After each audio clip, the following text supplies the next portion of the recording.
Assalamualaikum warahmatullahi wabarakatuh. Bagaimana kabarnya hari ini anak-anak? Semoga kita semua dalam keadaan sehat selalu ya. Sebelum kita belajar, anak-anak sudah mengisi absensi terlebih dahulu. Alhamdulillah jika sudah. Iya, siapa yang masih ingat tentang pelajaran kemarin? Betul, kita membahas tentang hak dan kewajiban. Yuk, kita sebelum belajar, kita berdoa terlebih dahulu ya. Berdoa dimulai. Berdoa selesai, terima kasih. Ya, hari ini kita akan membahas tentang tema 2, subtema 2, mengenai sistem pernafasan pada manusia dan pada hewan. Akan Ibu Guru share materinya terlebih dahulu ya. Ya, anak-anak, sebelum kita belajar, yuk sama-sama kita menyanyikan Garuda Pancasila. 1, 2, 3.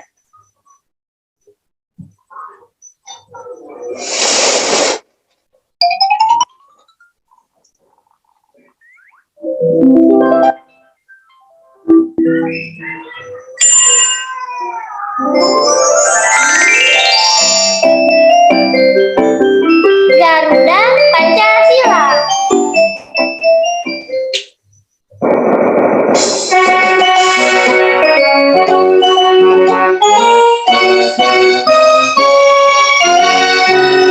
Garuda Pancasila, akulah pendukungmu, patriot proklamasi, sedia berkorban untukmu. Pancasila dasar negara, rakyat adalah bangsa, pribadi bersatu. Ayo maju, maju, ayo maju, maju, ayo maju, maju. Terima kasih anak-anak. Kita lanjut ke materi berikutnya ya.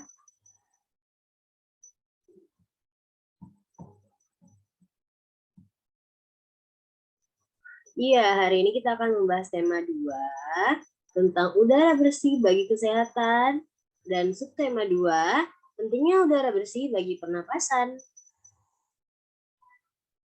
Siapa yang masih ingat di pertemuan sebelumnya kita membahas tentang apa? Iya, betul, tentang hak dan kewajiban.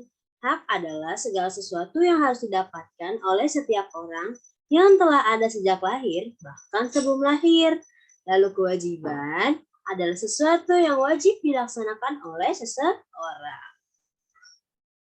Iya, di sini ada kompetensi dasar IPA, menjelaskan organ pernapasan yang fungsinya pada hewan dan manusia, serta cara memelihara kesehatan organ pernapasan manusia. Lalu yang kedua ada membuat model sederhana organ pernapasan manusia. Indikator pencapaian kompetensi. 1. Ada menyebutkan jenis-jenis penyakit pada organ pernapasan manusia. Yang kedua, ada menunjukkan cara memelihara kesehatan organ pernapasan manusia. Yang ketiga, membuat bagan penyebab penyakit pada organ pernapasan manusia. Nah, tujuan pembelajarannya apa sih, Bu Guru? Yaitu 1. Dengan mencermati teks bacaan yang disajikan, siswa mampu menemukan informasi tentang berbagai penyakit yang berhubungan dengan organ pernapasan manusia. Lalu yang kedua, mencari informasi dari teks bacaan, siswa mampu membuat bagan penyebab berbagai penyakit yang berhubungan dengan organ pernapasan manusia. Lalu yang tiga, dengan membuat clipping, siswa mampu menyajikan jenis penyakit organ pernapasan. Lalu, apa saja manfaat pembelajarannya? Yaitu siswa dapat mengetahui berbagai penyakit organ pernapasan pada manusia.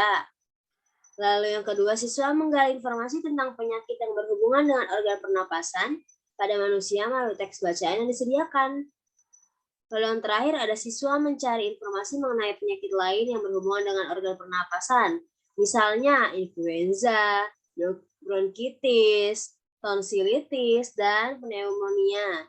Informasi meliputi penyebab, gejala, dan pengobatan tiap penyakit. Nah, lalu apa sih pengertian sistem organ? Sistem organ yaitu suatu komponen yang tidak terpisahkan dalam sistem. Organ-organ bergabung menjalankan fungsi fisiologis tertentu untuk tujuan yang sama dalam suatu sistem organ. Contohnya jantung berfungsi untuk mengedarkan darah. Jantung tidak akan dapat bekerja atau berfungsi tanpa adanya organ lain seperti pembuluh darah. Begitu juga sebaliknya, pembuluh darah tidak akan dapat bekerja tanpa adanya jantung. Lalu kita yang akan bahas selanjutnya adalah sistem organ pernapasan. Sistem pernapasan terdiri atas hidung, trakea, bronkus, dan paru-paru. Sistem organ pernapasan memiliki fungsinya yaitu mendapatkan O2 dan mengeluarkan CO2 untuk memperoleh energi dengan menyederhanakan senyawa organik. Lalu yang selanjutnya ada sistem pernapasan pada manusia. Ada apa saja sih? Iya, sistem organ pernapasan yaitu terdiri dari hidung, trakea, bronkus, dan paru-paru. Sistem organ memiliki fungsinya yaitu mendapatkan O2 dan mengeluarkan CO2. Terdapat 3 bagian dari sistem pernapasan utama, yaitu saluran nafas. Fungsinya agar udara melewati hidung melalui paru-paru. Saluran nafas terdiri dari hidung, mulut, faring, laring, trakea, bronkus, dan bronkiolus. Lalu yang kedua ada paru-paru. Fungsinya untuk pertukaran oksigen ke dalam tubuh dan karbon oksigen atau karbon dioksida keluar tubuh. Lalu yang terakhir ada otot respirasi, termasuk diafragma dan otot interkostal yang bekerja sama memompa, mendorong udara masuk dan keluar dari paru-paru saat bernafas. Jadi, kalau kita bernafas, akan ada yang mendorong udara tersebut agar keluar dari paru-paru. Lalu yang selanjutnya ada sistem pernafasan pada hewan. Ya, sistem ini berfungsi untuk memproduksi oksigen dan mengeluarkan sisa metabolisme yang berupa karbon dioksida. Sistem pernapasan terdiri dari lubang hidung, faring, trakea, bronkus, dan paru-paru. Lalu kita ambil contoh yaitu sistem pernafasan pada ikan. Sebagian besar ikan menggunakan pernafasan yang disebut insang. Pada ikan bertulang sejati seperti ikan mas, insangnya memiliki tutup pelindung insang yang disebut operculum. Tapi bagian ini tidak dimiliki ikan hiu. Insang berada pada sisi sebelah kanan dan sisi sebelah kiri kepala ikan. Tepatnya terletak di dalam rongga insang. Iya, setiap sisinya terdapat lembar insang berjumlah 5 sampai 7 buah. Masing-masing insang ini dipisahkan oleh sebuah celah insang. Nah, kita lanjut ke pernafasan pada manusia. Jenis-jenis sistem pernafasan pada manusia. Yang pertama ada pernafasan dada, yaitu pernafasan yang melibatkan otot antar tulang rusuk. Mekanismenya dapat dibedakan sebagai berikut. Yang pertama, fase inspirasi. Fase ini berupa berkontraksinya otot antar tulang, sehingga rongga dada membesar. Akibatnya, tekanan dalam rongga dada menjadi lebih kecil daripada tekanan di luar, sehingga udara luar yang kaya oksigen masuk. Lalu yang kedua, fase ekspirasi. Fase ini merupakan fase relaksasi atau kembalinya otot antara tulang rusuk ke posisi semula, yang diikuti oleh turunnya tulang rusuk sehingga rongga dada menjadi mengecil. Sebagai akibatnya, tekanan di dalam rongga dada menjadi lebih besar daripada tekanan luar, sehingga udara dalam rongga dada yang kaya karbon dioksida bisa keluar. Lalu yang kedua ada pernafasan perut, yaitu pernafasan yang melibatkan otot diafragma. Mekanismenya dapat dibedakan menjadi sebagai berikut. Yang pertama, fase inspirasi. Fase ini berupa berkontraksinya otot diafragma sehingga rongga dada membesar.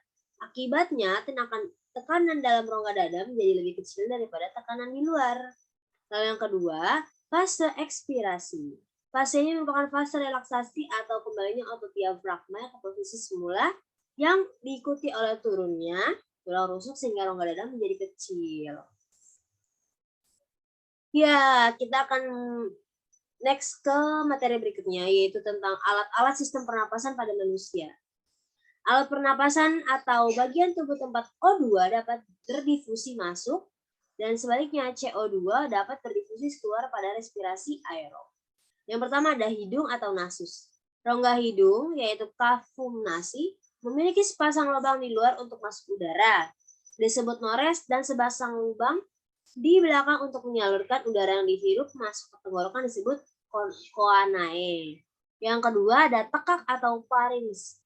Udara dari rongga hidung masuk ke faring. Faring berbentuk seperti corong terletak di belakang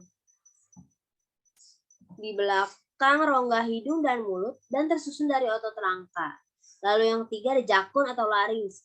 Laring terletak antara faring dan trakea. Laring tersusun atas 9 buah tulang rawan.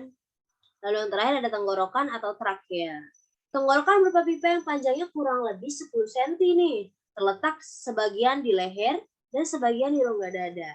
Dinding tenggorokan tipis dan kaku, dikelilingi oleh cincin tulang rawan dan pada bagian dalam rongga bersilia dan lain-lain. Itu adalah alat-alat sistem pernapasan pada manusia. Lalu apa saja penyakit atau kelainan atau gangguan sistem pernapasan atau respirasi pada manusia nih? Ayo siapa yang tahu? Yang pertama ada sistem peredaran oksigen yang diperlukan oleh tubuh manusia bisa mengalami kelainan disertai penjelasan pengertian atau definisi singkat, yaitu seperti 1. Kelainan atau gangguan atau penyakit saluran pernapasan. Yang kedua, penyempitan saluran pernapasan akibat asma atau bronkitis. Bronkitis biasanya disebabkan oleh bronkus yang dikelilingi dengan cairan peradangan, sedangkan asma adalah penyempitan saluran pernapasan akibat otot polos pada saluran pernapasan mengalami kontraksi yang mengganggu jalan nafas. Nah, yang pertama sinusitis, yaitu radang pada rongga hidung bagian atas nih. Jadi kalau ini suka sakit ya, terus periksa ke dokter tidak teradang, itu adalah penyakit sinusitis. Yang kedua ada rinitis, yaitu gangguan radang pada hidung. Lalu yang ketiga ada pembengkakan kelenjar limfe pada sekitar tekak dan hidung yang mempersempit jalan nafas. Penderita umumnya lebih suka menggunakan mulut untuk bernafas. Jadi, jika penderita bernafas, ia akan menggunakan mulutnya sebagai alat pernafasan.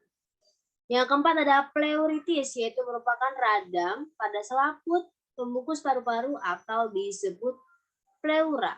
Iya. Lalu yang selanjutnya ada kelainan gangguan atau penyakit dinding atau alveolus. Biasa disebut alveolus. Yaitu pneumonia bakteri, yaitu infeksi akut yang terjadi pada paru-paru atau saluran napas bagian bawah.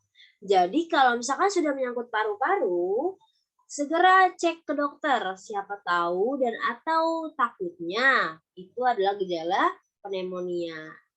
Lalu yang terakhir ada kelainan atau gangguan penyakit sistem transportasi udara. Yang pertama kontaminasi gas CO2 atau karbon monoksida atau CN atau cyanida. Lalu yang kedua kadar hemoglobin atau hemoglobin yang kurang pada darah sehingga menyebabkan tubuh kekurangan oksigen atau kurang darah alias anemia. Jadi itu juga bisa terjadi pada diri manusia. Iya, di sini ada lembar kerja siswa. Ada apa saja? Ada bagan penyakit organ pernapasan manusia. Yang pertama ada asma, gejalanya yaitu batuk, sesak napas, dan lain-lain. Lalu yang bronkitis, pneumonia, dan influenza. Kalian bertugas untuk menjawab bagan-bagan tersebut. Ini adalah salah satu penyakit organ pernapasan manusia ya. Nanti kalian kerjakan di buku tugas kalian. Jika sudah, kalian bisa kirimkan kepada WhatsApp Ibu Guru ya. Iya, materi untuk hari ini bagaimana? Sudah paham semua? Alhamdulillah jika sudah paham. Ya, sampai sini mau bertanya tidak? Tidak, baik, alhamdulillah ya. Ibu rasa materi hari ini, pembelajaran hari ini cukup sampai di sini. Besok kita akan lanjut ke materi berikutnya. Kurang lebihnya mohon maaf. Wassalamualaikum warahmatullahi wabarakatuh.